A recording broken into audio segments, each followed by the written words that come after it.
Ces fleurs en papier sont vraiment magnifiques et super faciles à réaliser avec les enfants et surtout avec très peu de matériel. Je te montre comment faire étape par étape. Pour le matériel, il te faudra des feutres de tes couleurs préférées, du fil chenille de la couleur verte, du papier essuie-tout, du papier crépon de couleur verte, un spray avec de l'eau et des ciseaux. Pour commencer, tu vas prendre une feuille de sopalin que tu vas plier en 4 et ensuite tu vas venir découper ta feuille de sopalin en 4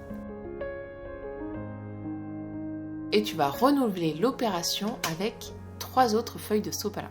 Pour une fleur, il te faudra 4 petits carrés de sopalin. Tu vas ensuite prendre un petit carré de sopalin que tu vas de nouveau plier en 4 et tu vas venir découper un arc de cercle là où la feuille se détache en 4. Et quand tu vas déplier, tu auras réalisé la forme de ta première pétale. Pour une seule fleur, il te faut 4 pétales. Et ensuite, tu prends ton feutre avec ta couleur préférée et tu viens faire des motifs sur la feuille. Moi, j'ai choisi d'utiliser 2 couleurs, du rose et du jaune au centre pour faire une fleur un petit peu plus colorée. Ensuite, j'asperge la pétale avec de l'eau. Il faut bien imbiber l'essuie-tout pour qu'il s'imprègne bien avec de l'eau pour que la feuille devienne presque transparente parce que c'est ça qui va étaler la couleur. Et donc, l'idée, c'est que pour la même fleur, il faut utiliser 4 fois le même motif sur la même pétale avec la même couleur et répéter exactement le même processus.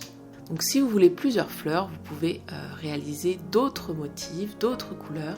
Une fois que toutes mes pétales sont imprégnées, je les mets de côté pour le séchage. Ça peut durer un petit peu longtemps, donc pendant ce temps, moi j'ai décidé de faire un petit rond avec le papier crépon qui me servira un petit peu plus tard.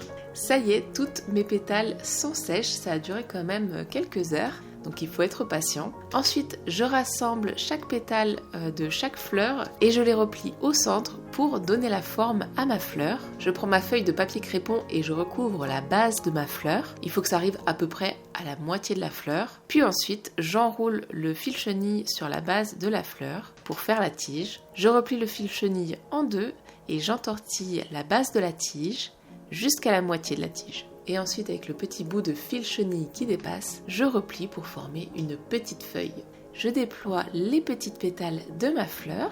Et voilà, ça y est, ma fleur est terminée. Si vous voulez un peu plus de réalisme, vous pouvez donner des petits coups de ciseaux sur les pétales. Je ne sais pas ce que vous en pensez, mais moi j'adore le résultat. Les pétales font très réaliste. Et vous voyez, c'était très simple à faire, à décliner dans toutes les couleurs pour vous faire un magnifique bouquet coloré.